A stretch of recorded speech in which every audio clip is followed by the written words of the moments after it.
और फिर जो वजू करते हैं ना, आओ मौला अली शेर खुदा से एक बार किसी ने पूछा कि हुजूर ये बताएं वजू की इब्तिदा कैसे हुई, मैं और आप वजू तो करते हैं ना, आओ मैं आपको बताता हूं मौला अली ने क्या जवाब दिया। मौला अली शेर खुदा ने फरमाया कि जब अल्लाह करीम ने फरिश्तों को फरमाया था ना कि मैं जमीन पर अपना एक खलीफा बनाना चाहता हूं, मैं जमीन में अपना नाइब बनाने वाला हूं, तो फरिश्तों ने जवाब में क्या कहा था, अतजअलु फीहा मन युफसिदु फीहा व यस्फिकु दिमा, ए अल्लाह क्या ऐसे को नाइब करेगा जो इस पे फसाद फैलाए और खून रेजियां करे। तो अल्लाह करीम ने क्या फरमाया, इन्नी अअलमु मा ला तअलमून, मुझे मालूम है जो तुम नहीं जानते। अब फरिश्तों को लगा कि हमने तो अल्लाह की बारगाह में गुस्ताखी कर दी है, अल्लाह की बारगाह में जुर्रत कर दी है, हमें सवाल नहीं करना चाहिए था। अब फरिश्तों ने अल्लाह की बारगाह में माफी मांगी, मगफिरत और रिजा चाही, अर्श इलाही का तवाफ करने लगे। तो अल्लाह पाक ने फरमाया कि क्या तुम मेरी तरफ से मगफिरत चाहते हो? जी या अल्लाह, तुझसे मगफिरत चाहते हैं, माफी चाहते हैं। अल्लाह ने फरमाया मेरे अर्श के नीचे एक नहर है जिसका नाम नहरुल हैवान है, वहां चले जाओ। फरिश्ते वहां पहुंच गए, इरशाद हुआ कि जाओ और 3 बार कुल्ली करो। फरिश्तों ने 3 बार, पहले कहा हाथ धो, उन्होंने हाथ धोए। इरशाद हुआ 3 बार कुल्ली करो, उन्होंने 3 बार कुल्ली की। फिर इरशाद हुआ कि 3 बार नाक पे पानी डालो, फरिश्तों ने नाक पे पानी डाला। चेहरा धोने का हुक्म दिया गया, हाथ कोहनियों समेत धोने का हुक्म दिया गया, सर का मसा का हुक्म दिया गया, पैर धोने का हुक्म दिया गया। सुभान अल्लाह। फिर अल्लाह करीम ने फरमाया अब कहो सुब्हानकल्लाहुम्मा व बिहम्दिका अशहदु अन ला इलाहा इल्ला अंता अस्तगफिरुका व अतूबु इलैक। फरिश्तों ने ऐसा कर लिया। अब अल्लाह ने फरमाया कि ए फरिश्तों, जो भी साहिब ईमान ये करेगा जो तुमने किया है, मैं इसे अपनी मगफिरत और रिजा से नवाज दूंगा। फरिश्तों ने कहा या अल्लाह, ये मेहरबानी सिर्फ हमारे लिए है? फरमाया नहीं, सिर्फ तुम्हारे लिए नहीं, बल्कि जिससे मैं खलीफा बनाऊंगा हजरत आदम अलैहिस्सलाम, इसकी औलाद के लिए भी ये फजीलत है। यानी औलाद आदम में से भी जो ये अमल करेगा, यानी वुजू करेगा, मैं उसकी मगफिरत फरमा दूंगा। तो वुजू की इब्तिदा फरिश्तों से हुई है, वुजू का तरीका अल्लाह ने फरिश्तों को बताया है, और सुभान अल्लाह ये हम पर मेहरबानी की गई। अच्छा, इमाम गजाली अलैहि रहमतुल्लाहि वाली कमाल के बुजुर्ग हैं, आपका अंदाज भी बड़ा निराला है, आपकी तहरीरें भी बड़ी निराली हैं, आपने बड़ी कमाल की बातें लिखी। आपने फरमाया पानी हो तो वुजू, पानी ना हो तो क्या करना है? तयम्मुम की इजाजत है। ये भी अल्लाह की तरफ से बड़ी आसानी है कि जनाब पानी नहीं तो मिट्टी से तयम्मुम कर ले, जमीन की जिल्द से तयम्मुम कर ले। यहां मैं एक और बात छोटी सी अर्ज कर देता हूं, जो लोग दीन से दूर होते हैं ना, उनके दिमाग में बड़ी अजीब अजीब बातें, आजकल ये मॉडर्न बहुत सारे लोग आ गए हैं इंटरप्रिटेशन इस्लाम की करने के लिए, हैं आता जिनको कुछ नहीं, पढ़ी किताबें अंग्रेजी और बताने चले हमें इस्लाम। तो अब जब इस तरह के लोग आ गए ना जो लॉजिक्स तलाश कर रहे हैं, तो उनमें से बहुत सारे लोग ये कहते हैं यार इस्लाम बड़ा डिफिकल्ट है। जो ये लिबरल तबका है ना, बहुत इस्लाम में सख्ती है, इस्लाम बड़ा मुश्किल रिलीजन है।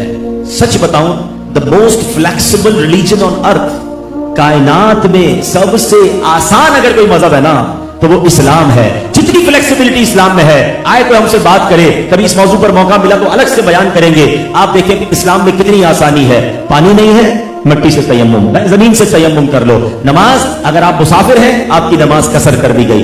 खड़े होकर नमाज नहीं पढ़ सकते, बैठ के पढ़ लो। बैठ के नहीं पढ़ सकते, लेट के पढ़ लो। अच्छा जनाब, लेट के भी नहीं पढ़ सकते, इशारे से नमाज पढ़ लो। अभी आप जनाब सफर में हैं, रोजे नहीं रख सकते, बाद में रोजे रख लो। पैसे हैं तो ज़कात देनी है, पैसे नहीं कोई ज़कात नहीं है। साहिब इस्तिताअत है, जिंदगी में एक बार हज करना है, पैसे नहीं तो कोई हज नहीं है। अल्लाह अकबर। बल्कि मैं आपको बताऊं, जो इस्लाम का निजाम मुआश है ना, इस्लाम का फाइनेंशियल जो सर्कुलेशन का काम है, अल्लाह अकबर। हजरत उमर बिन अब्दुल अजीज का एक दौर गुजरा कि जिसमें लोग ज़कात लेकर निकलते थे, ज़कात लेने वाला कोई नहीं होता था। मैं आपको सच बताऊं, बुजुर्ग बैठे हैं, मुझे बाद में इस बयान को हो सकता है चैनल पे भी लोग सुने, आज भी ये निजाम मौजूद है। सच बता रहा हूं मैं। अगर सारे पाकिस्तानी, मैं बाकी लोग मुल्कों को छोड़ दें, पाकिस्तान बड़ा गुर्बत में है, बड़ी टेंशन में है, फाइनेंशियल क्राइसिस है, महंगाई बहुत है, गौर से सुने मेरी बात। आज भी अगर तमाम वो लोग जो ज़कात देने वाले हैं अपनी पूरी ज़कात दे दे, और जो इस्लाम ने जमींदारों के लिए उशर फरमाया,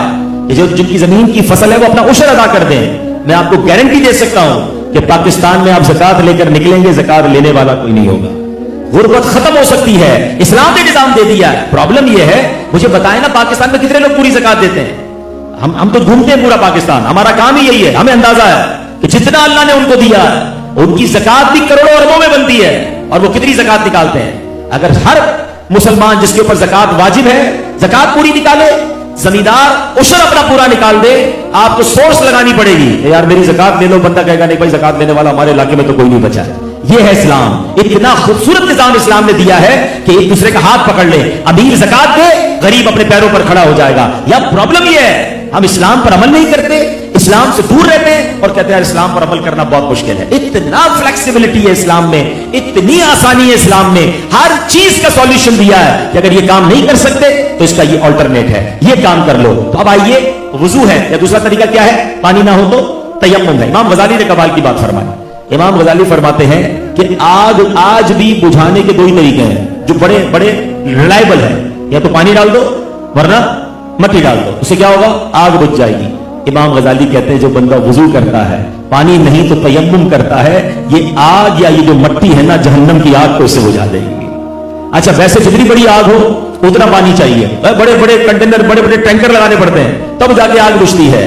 وضو کا پانی تو بہت تھوڑا ہے, فرمایا اتنا بابرکت پانی ہے کہ یہ تھوڑے سے قطرے جو ہیں اس بندے کے لیے جہنم کی آگ کو بجھا دیں گے. پھر امام غزالی نے ایک اور بڑی پیاری بات فرمائی. آپ فرماتے ہیں کہ وضو کے 4 فرض کیوں ہیں. چلے آپ دہرائی بھی کر لیں, جو ماشاءاللہ دعوت اسلامی کے مدنی قافلوں میں جاتے ہیں ان کو تو معلوم ہے کہ وضو کے فرائض کتنے ہیں. چلے وضو کے کتنے فرض ہیں میرے ساتھ مل کر دہرائیں گے. 4. پہلا کیا ہے, چہرہ دھونا. دوسرا کیا ہے, کونیوں سمیت دونوں ہاتھوں کو دھونا. تیسرا چوتھائی سر کا مسا کرنا. اور تیسرا اور چوتھا کیا ہے, دونوں پیر ٹخنوں سمیت دھونا. یہ کتنے فرض ہیں, 4. امام غزالی فرماتے 4 فرض کیوں ہیں, اور بھی تو کوئی فرض ہو سکتا تھا. دیکھو یہ صوفیاء کرام کی حکمت بھری باتیں ہیں. آپ فرماتے قیامت کے دن عذاب بھی بنیادی طور پر 4 ہی ہوں گے. وہ 4 عذاب کیا ہیں, فرمایا چہرہ سیاہ ہو جائے گا. قرآن کہتا ہے یوم تبیض وجوہ وتسود وجوہ, جس دن کچھ منہ اجالے یعنی چمکتے ہوں گے, کچھ منہ کالے ہوں گے. پھر فرمایا اعمال نامہ الٹے ہاتھ میں دیا جائے گا. اللہ قرآن میں فرماتا ہے وَأَمَّا مَنْ أُوتِيَ كِتَابَهُ بِشِمَالِهِ فَيَقُولُ يَا لَيْتَنِي لَمْ أُوتَ كِتَابِيَهْ, اور وہ جو اپنا نامہ اعمال بائیں ہاتھ میں دیا جائے گا کہے گا ہائے کسی طرح مجھے اپنا نوشتہ یعنی نامہ اعمال نہ دیا جاتا. تیسرا عذاب کیا ہوگا, سر اور پاؤں سے پکڑ کر جہنم میں ڈال دیا جائے گا. سورہ رحمان میں ارشاد ہوتا ہے یعرف المجرمون بسیماہم ویؤخذوا بالنواصی والاقدام. قرآن فرماتا ہے مجرم اپنے چہرے سے پہچانے جائیں گے تو ماتھا اور پاؤں پکڑ کر جہنم میں ڈالے جائیں گے. امام غزالی فرماتے 4 عذاب ہیں. وضو کے فرض کتنے, 4 ہیں. گویا رحمت الہی پکار رہی ہے اے میرے بندوں وضو میں چہرہ دھویا کرو, قیامت کے دن چہرہ سیاہ نہیں ہوگا, تمہارا چہرہ چمکے گا. فرمایا اپنے ہاتھ دھویا کرو, تمہارا نامہ اعمال الٹے ہاتھ میں نہیں تمہارے سیدھے ہاتھ میں دیا جائے گا.